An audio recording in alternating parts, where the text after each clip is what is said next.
So for the next topic today, we've got Bob Lee, who was unfortunately stabbed in San Francisco while I don't know if it was Subway, but he was going to a restaurant to get food or something, I believe, late at night, 2 a.m. If I was a billionaire, you would not catch me going out at 2 a.m. I'm Uber Eatsing.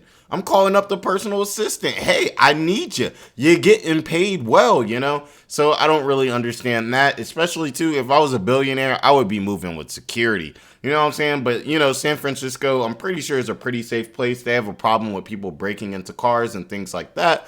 But overall, San Francisco is a very liberal city, and unlike a lot of liberal cities, it's actually very safe. You know what I'm saying? And everything like that. So, sorry, get a quick text. Let's see. My father did not text me back. But yeah, guys. So we're gonna get into everything with that.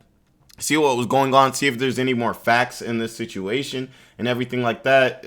Condolences to this man's family and everything like that. Very sad story. It sucks when you really see someone, you know what I'm saying, make a life for themselves, really contribute to society and everything like that. I remember back in the day, I don't use Cash App as much anymore, but when I was back in college, Cash App was a big thing. It used to really be, a way for me to, send money to a friend. A friend buys you something real quick, you just Cash App them, you good real quick, and everything like that. And this was before the era of Zelle, Apple Pay and stuff like that has come out and emerged recently. So, that was really the most efficient way to really move money between people. So there was a lot of usability with it and everything like that. And it's overall just a very sad story. And this is Bob Lee here. I wonder if he has some type of Asian descent, with his name being Lee. Clearly, he looks like a white guy. Let's keep it a stack. He looks like a white guy.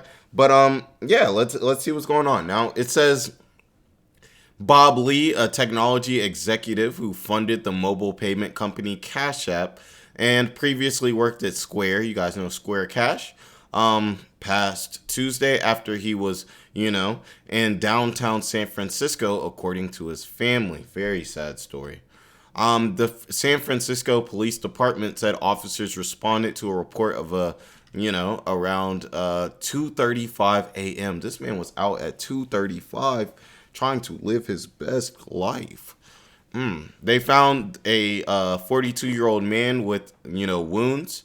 He was taken to a hospital with life-threatening injuries, and he passed in the hospital.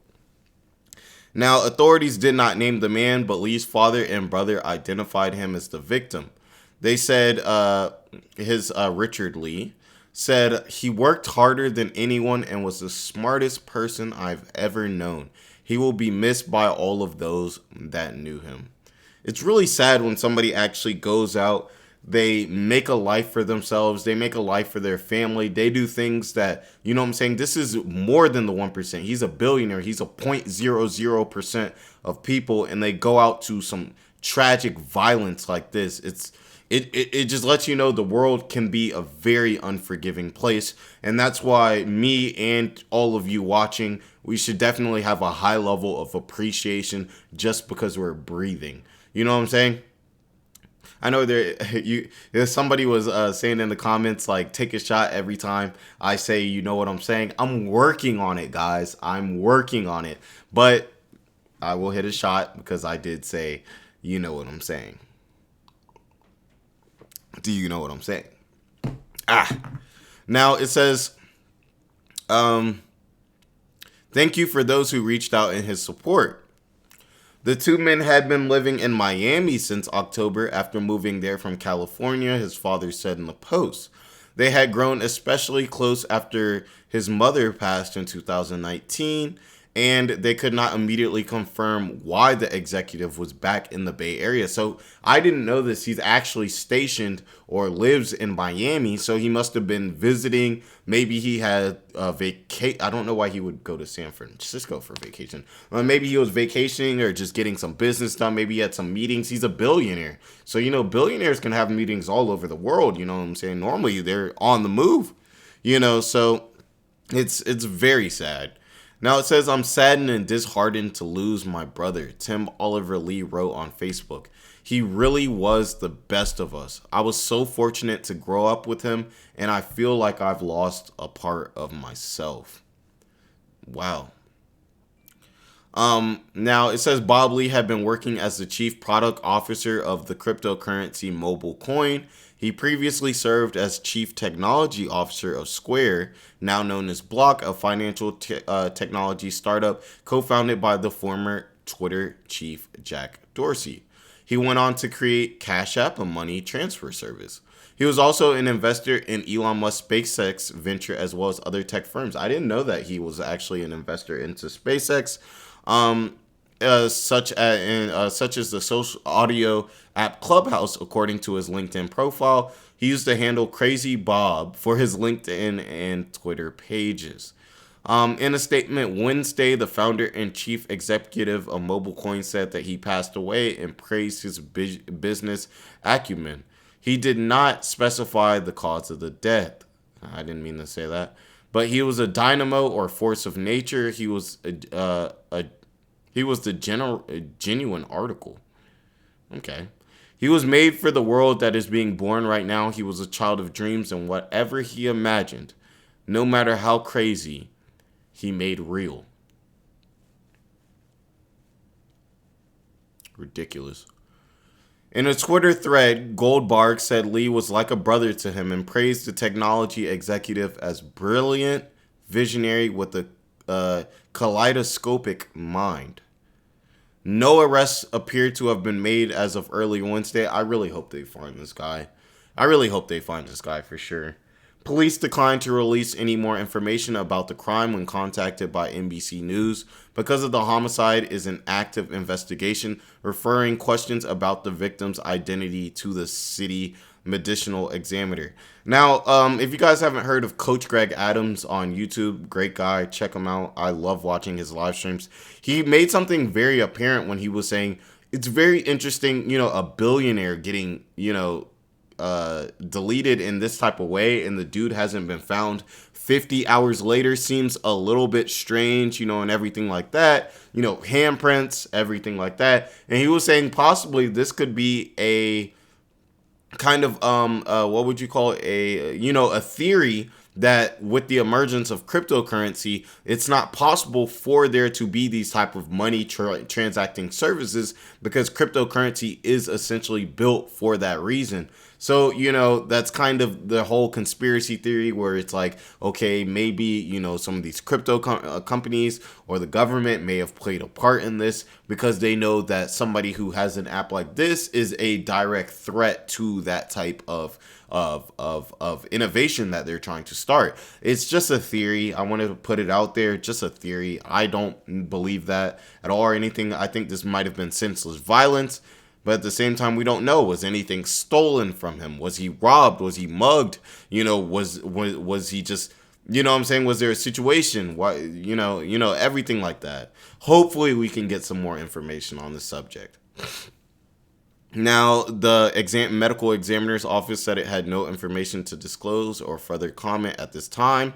The incident could intensify scrutiny on public safety issues in San Francisco, where residents and business owners have grown increasingly concerned about crimes and thefts. I told you guys they have a huge problem about people breaking into cars. They have this little thing. It's like a pin. Sorry, this is going to look kind of weird, but it'll go up to your window and just kind of like real quick. And it can just break the window real nice, real clean and easy. They go in your car, they grab what they need, and boom, they're out. And they're out in less than a minute. You know what I'm saying? Now, the mayor has pledged to crack down on crime. Now, San Francisco has seen 12 homicides since the beginning of the year, according to data compiled by the city's police department. In the same period last year, it saw 10 homicides. So the homicides are increasing, and it seems San Francisco may be more of a dangerous place. I don't really consider San Francisco that dangerous. I'm from Atlanta. But, worse is something to watch because, who knows? Next year it's 14. The year after that it's 18. The year after that it's 25. Now you got a problem. You know what I'm saying? And everything like that. Now, his friends and colleagues paid tribute to him on social media. The former MMA fighter Jake Shields remembered the tech executive as a loyal friend, and Musk said he was very sorry to learn of his passing. Dorsey, the former chief executive of Twitter, called Lee's passing heartbreaking on social media platform Nostr. That's weird. I've never heard of that platform. If you guys have heard of that platform, let me know in the comments and let me know about it. Do you guys like it? Is it weird? What is it kind of like? Is it like Instagram? Is it kind of like YouTube? Is it kind of like Twitter? What is it kind of like? He was instrumental to Square and Cash App. His friend that worked at Google remembered him. In a phone interview Wednesday, Block recalled that Lee was a tech autodidact who seemingly could do anything he wanted. I don't think he realized how special he was. And that's a beautiful thing when somebody is able to use technology to fulfill whatever type of goal they are. A lot of times people have great ideas. Like I have the idea, I would love to be able to fly. I would love to be able to be invisible. It's not always about coming up with the idea. It's about how you can implement it. And we have special people like that who can actually look into it and scientifically make that happen. Losing them is not only bad for the families and everything like that, but it's also bad to humankind and it's a bad look in general. People always say nice things about the past, but in this case, I would say the exact same things if he was alive. He was remarkable. Senseless violence. I hope that in the future we can really, crack down on violence, especially in the United States and also, of course, around the world, because there's no reason that somebody who contributed so much to society in this way built up a lifestyle most people would never be able to dream of for himself and his family, and truly is a pillar in history. He will probably go down as one of the more intellectuals, in history, and it's sad to go down to senseless violence, not long age or cancer or something like that, but senseless violence at 2:30 a.m. So let me know what you guys feel about this situation, even if you guys just want to say RIP to him, rest in peace, give condolences and everything like that. Like, comment, subscribe, to help the channel grow. We're going to be, tackling, even things like this, which are kind of sad. We're going to be tackling that, and we're going to be tackling other issues and stuff like that. So if you want the channel to help the channel grow and help me out, definitely throw that like, comment, and subscribe. A sad story, and I hope you guys are all, having a good day.